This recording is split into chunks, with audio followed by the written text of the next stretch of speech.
दोस्तों अस्सलाम वालेकुम वरहमतुल्लाहि वबरकातुहू।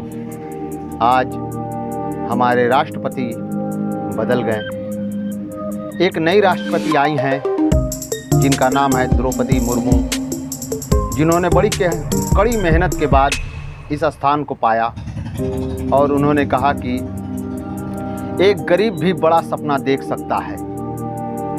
लेकिन उस सपने के बाद उन्होंने नहीं बताया कि इस सपना देखने के बाद समाज की कितनी बड़ी जिम्मेदारी उनके ऊपर आ जाती है।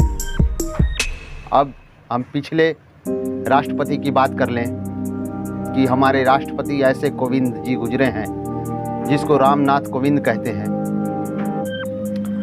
कि वो जो हैं इस समाज की कोई भी ऐसी बातों पर न कभी कॉन्फ्रेंस किया और न ही कभी मीडिया के सामने आए। आज उनका कार्यकाल 5 साल पूरा हो गया और वो वापस एक अपने राजभवन में चले गए। वो राजभवन जो कि उस भवन में पहले रामविलास पासवान रहते थे, आज से वो पूर्व राष्ट्रपति रामनाथ कोविंद का वो घर रहेगा। मैं आपको ये बताता चलूं कि वो घर की देखभाल के लिए लगभग 2 लाख से 3 लाख रुपए महीना लगेंगे और राष्ट्रपति को लगभग 5 लाख रुपया महीना पेंशन मिलेगी। मैं इस बात के लिए आगे कहता चलूं कि हमारे पास जो नौजवान हैं जो देश सेवा के लिए सीमा पर अपनी जान लड़ाते हैं, उनकी पेंशन तो बंद हो जाएगी, लेकिन जो 5 साल राष्ट्रपति, प्रधानमंत्री, मुख्यमंत्री, विधायक और सांसद रह गए, उनका पेंशन हमेशा तैयार रहेगा।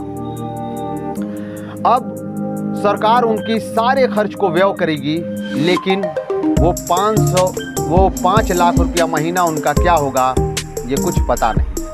मैं आपको एक बात और बताता चलूं कि हमारे पूर्व राष्ट्रपति अब्दुल कलाम आज़ाद ने कहा था, अब्दुल कलाम सर ने कहा था कि जब सब कुछ हमें सरकार ही देती है तो हमें पेंशन और तनख्वाह की क्या ज़रूरत है। इस लोकतंत्र की कुछ खूबसूरती मैं आपको बताता चलूं। जो मैंने ये लेख लिखा है वो लेख पढ़ करके आपको सुनाना चाहता हूं। वाह रे लोकतंत्र! आज का लोकतंत्र एक छलावा, एक धोखा है। इस लोकतंत्र को चलाने के लिए किसी भी तरह की कोई सर्टिफिकेट की ज़रूरत नहीं है। जो जितना बड़ा झूठा है उतना बड़ा नेता, जो जितना बड़ा माफिया है उतना बड़ा नेता। आपको बताता चलूं कि इतना बड़ा धोखा तो किसी को भी दिया जा सकता है कि एक आम आदमी को इस धोखे के तहत राजा घोषित कर दिया जाता है और जो राजा है उसे सेवक देश की किसी भी कार्य में राजा से कोई अनुमति नहीं लेनी जाती है। मेरे कहने का मतलब यह है कि जो जनता को राजा बनाया जाता है वो राजा किसी भी बात में उसका हस्तक्षेप नहीं हो सकता है। कृषि कानून बनाया सरकार ने, जनता को कुछ मालूम नहीं, कृषि मंत्री को कुछ मालूम नहीं और बिल आ गया।